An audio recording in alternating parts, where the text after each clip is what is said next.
Good afternoon. I'm Paul Faria here with Meaghan Kirby. And we're here at Gillette Stadium on a beautiful day.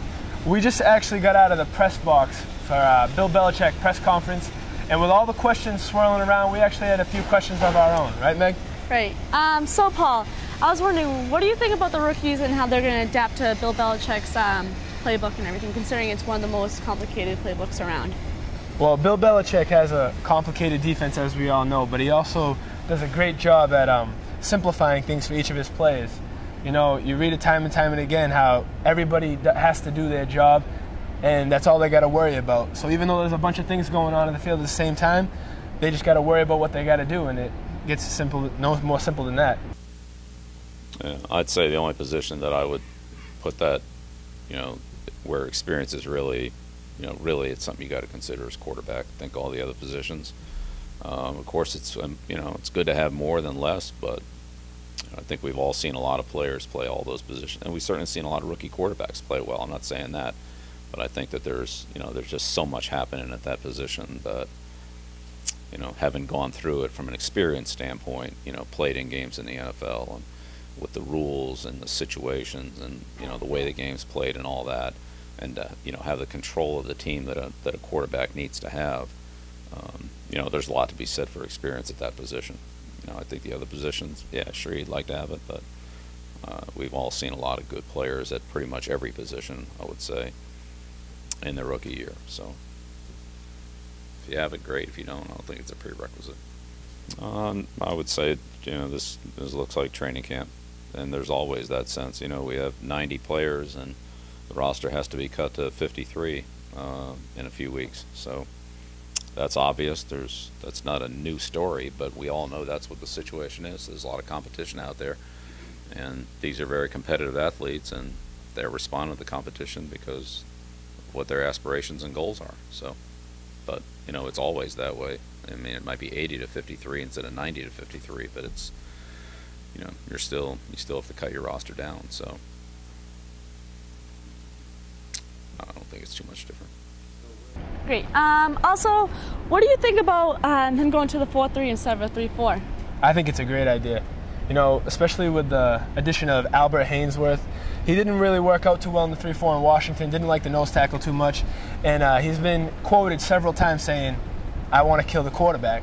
So I guess the 4-3 works out, especially they just added former Jets defensive end Sean Ellis and former Redskins defensive end Andre Carter, who are both excel in the 4-3 as well. So look for the Patriots to get after the quarterback this year. Good. Good. He's worked hard. He's in good condition. You know, he's attentive. He continues to work on all the little things to make him a better player. He's very determined, and you know, he spends a lot of time on it, and you know, I think he continues to improve in all areas, defensively and in the kicking game. He's got a lot of responsibilities in various groupings, including the kicking game. But he works hard at those, and you know, we're very confident with him out there. Well, sure, that's important too. I mean, you know, you've only got 46 active players per game, so, and you know, the linemen don't really contribute very much in the kicking game. So once you eliminate the quarterbacks and the linemen and your specialists, as far as coverage teams and blockers, you know, on return teams, I mean, you're already down to, you know, not a lot of players there, and you're talking about, you know, 66 spots on special teams with the 3 phases of kickoff, punt, and field goal.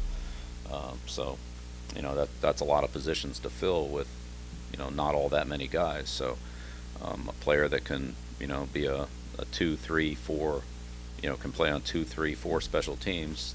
Obviously, the more the better if it's at a high level. Then the more value that player has to your team, that value has to be weighed with the player's performance on his side of the ball, offense or defense, along with the other players at that position. But you know, somebody's got to do those things, and that's, you know, that's what training camp's for, is to try to evaluate how well they do them and how well they do them relative to the other players on your roster.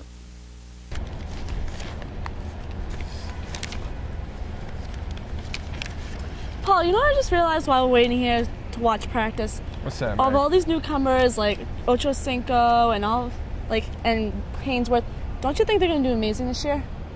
Yeah, you know, actually, I'm just reading something real quick on Rob Gronkowski. You know, I am excited for guys like Chad Ochocinco. I think they'll be really great in the system, but the thing I'd be looking out for this season is the second-year players, the sophomore players. Gronkowski, Hernandez, Devin McCourty even, guys like that looking to make a big impact their second year on this team. You know, a lot was to be said last year about inexperienced defense and how that may have been their downfall. But they got valuable experience, and I think Bill Belichick has done a great job drafting this talent. And I look to the second-year guys, honestly, because Gronkowski's been putting on a show lately, and that's what I'm most looking forward to this season. You know, I still think that the players that were here last year have gained a lot in terms of experience and knowledge of our system and just being a professional football player and playing for the New England Patriots. So that's, I mean, they're way, way, way ahead of where they were last year. Could they have gained some in the off season? I mean, you'd like to think so, but that didn't happen, so we're not worried about that. We'll just move forward. But I think all those players, I mean, you can see a different player from what we saw last year at this time. The chemistry with the grounds crew and how they do such a great job painting the grass, and then you're gonna get a quick interview. Excuse me. Would one of you guys want to do an interview? No? You filmed it? A little bit. Yeah. Oh, God. So do you want to talk about the field and then talk about the chemistry? Not really. Hey, it's Paul Faria alongside Meaghan, Kirby. once again, and we're here to answer a few more questions. Paul, so I was wondering, considering when we were watching the grounds crew come with their chemistry making the field, what do you think about the chemistry as the team for the New England Patriots? You know what? It's funny that you should bring that up, because as the New England Patriots, you know, you notice the great organization they have. It starts with Robert Kraft all the way down to Bill Belichick, all the way down to the players. And I think that's one thing that makes Patriots fans proud, is that it's such a tight-knit group of people. And even with the lockout going on and only having a few weeks to get back in the groove, I think that people like Tom Brady, Vince Wilfork, Gerard Mayo, the captains of the team are really going to pull things together, because it's such an important factor when it comes to playing football, a team sport. You need that chemistry. And you really see it with Brady and Welker, with Brady and Branch. They have that chemistry. That's what makes them successful. And I fully expect guys like Chad Ochocinco to come right in, fit right in. Guys like Albert Ainsworth, they'll be taken care of. And we'll have a great season with the New England Patriots. I'd say it's pretty much the same for everybody. All the same number of practices. They all, you know, basically catching about the same number of balls. You know, they're all working on their timing and their execution on the routes and the plays. And they have 3 quarterbacks throwing, so you know, I think everybody's kind of going out about the same way. You know, obviously, it's a new offense for Chad, so you know he's got that. I mean, compared to guys that were here last year, but there's a number of players in that group that were also new to it. So we've got good depth there. You know, we've got 11 guys working. I think they're practicing hard, and you know, again, it's, you know, starting all over again as far as timing and execution in the passing game. That's always a challenge, but you know, I think they've responded well to the practices and what we're doing, and I see that group improving. I think it's a very competitive group. Be interesting to see how things go with you know, when you take into account, you know, the special teams responsibilities and, you know, competition, you know, overall as a receiving group. You know, we'll see how that goes, but I'd say right now it's, you know, it's deep and it's strong competition. Well, Meg, as the rain's starting to come down, I think that's a sign for us to leave. But I had a great time with you today at Gillette Stadium.